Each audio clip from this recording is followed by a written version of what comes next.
Oh, can I sit here?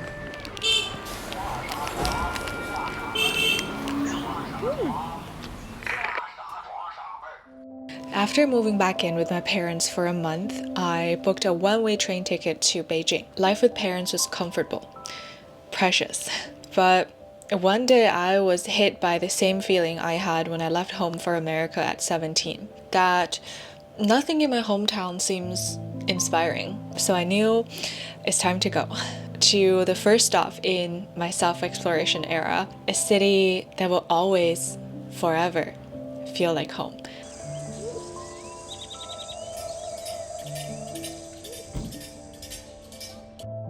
Good morning. Today is my third day at this apartment. I've already added a couple of new things.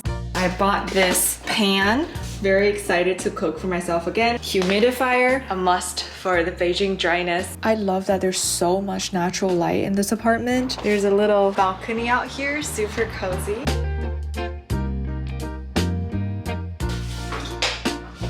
I'm really happy and gratified to be back in Beijing because I've lived in Beijing for 2.5 years, and when I left it was actually because I got evicted. You know, when you never got closure to something that's really close to your heart and all of a sudden you have a second chance to say a proper goodbye. That's how I feel right now.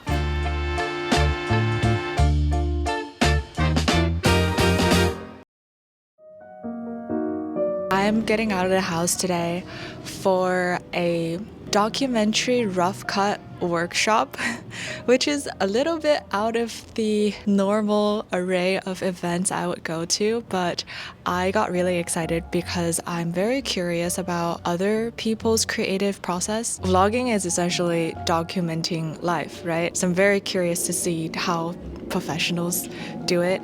The event is hosted at a feminist bookshop. They have a really good selection of books on feminism and gender studies.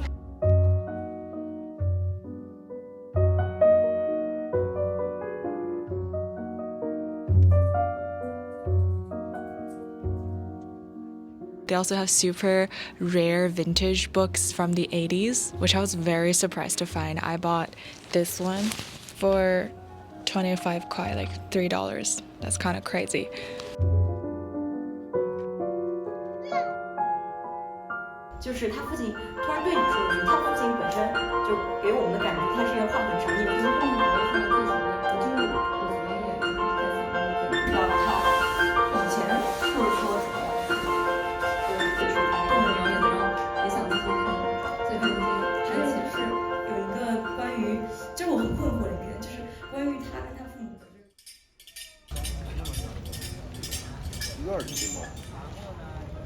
So cute. She's going home. She.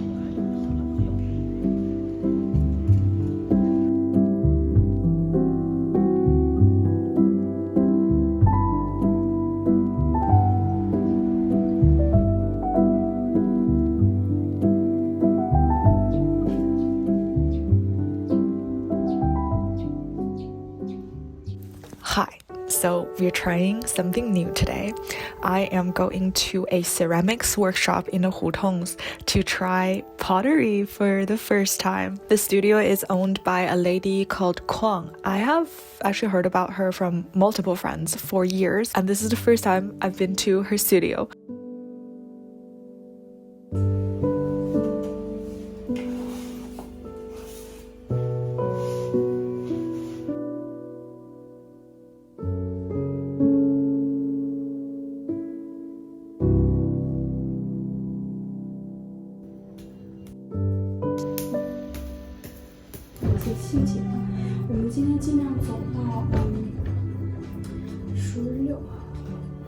乘24吧，重要就不要太近，不要太远。第二呢，更重要的是更高的角度 This is what my mug looks like right now. Kuang said she will glaze and fire it so I can pick it up in 2 to 3 weeks. Pottery is actually a very humbling process and a new rabbit hole for me this summer. So I'm actually taking some pottery classes on Skillshare, who is kindly sponsoring today's video. Despite how calm Kuang was, I was actually quite nervous at her studio because it was my very first time doing pottery and I was constantly worried about messing things up. And now I get to fill in the gaps and learn, oh, this is how she prepped the clay and this is how she's gonna glaze and fire my mug. Where the glaze meets the clay, you can see how the clay gets a little bit darker. If you haven't heard of Skillshare, it's the largest online learning community for creatives where you can learn anything from watercolor, pottery, to marketing, how to edit a video from creative professionals. Like this lady has her own studio, ceramics business. It's so cool. I really love how the classes on Skillshare are broken down into short and sweet sections so you can pick up specific skills really quickly. If you're also thinking about picking up a hobby for this summer, they've actually given us a link. The first 500 people to use my link in the descriptions will get a 1-month free trial of Skillshare. Definitely take advantage of that if you also want to try something new.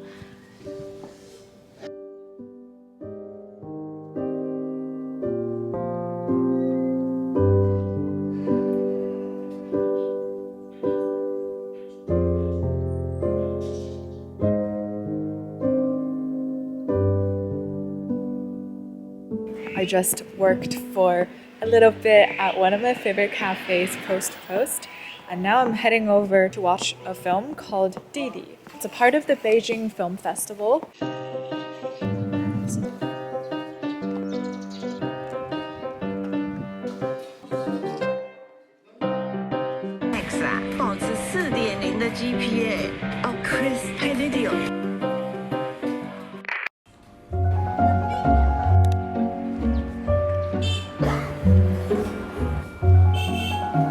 I am cycling to the bake shop to get their happy hour sourdough. We're going to hutong. When I used to work in Beijing, I'd get off work at 6 and then it would take me an hour to cycle here. So by the time I get to the bake shop, the sale would have been over. It's 6:40 p.m. I hope they still have some nice things left.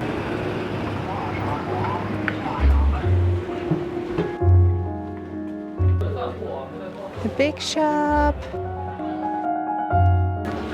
Hello. 你们面包还有吗？这边您看到的。 They sold out of the things I wanted. I got a cardamom roll, but we'll try again for the sourdough.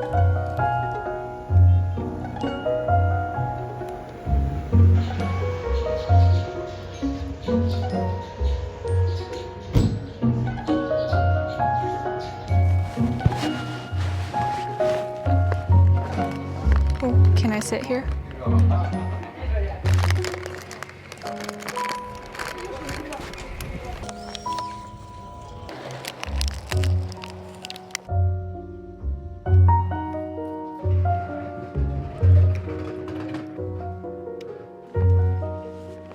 I came to Beijing because life in Shenyang started to feel a bit stagnant. I actually decided to come to Beijing really last minute. I'm usually an overthinker and I would really overthink before any decision to make sure I don't screw up. But this time I kind of just decided it's time to move on and do something new and booked a ticket to go to Beijing. It feels good to take action and execute. It also feels good to live alone again. I told you guys this is my self-exploration era, and I guess I didn't realize at the time how important it is to spend time alone when you're trying to get to know yourself more. I've been journaling a lot lately. I splurged on this fancy Louis Sturm notebook, and I realized by being with myself and by dialoguing with myself, I actually do know what I want to do a little bit better, at least on like a day-to-day level. Like the other day it was really nice outside and I decided to go to my favorite cafe to journal alone. But when I was living with my parents or even Dave, I would think, do they want to come with me? Would they be upset if I want to spend time alone? It's like I'm so used to referencing people around me to make decisions that I had forgotten. I can do what I want to do, and it's nice. I don't know, this outro is probably way too long, so I will let you guys enjoy the rest of your day, night. Thank you so much, as always, for hanging out with me. I will see you next time.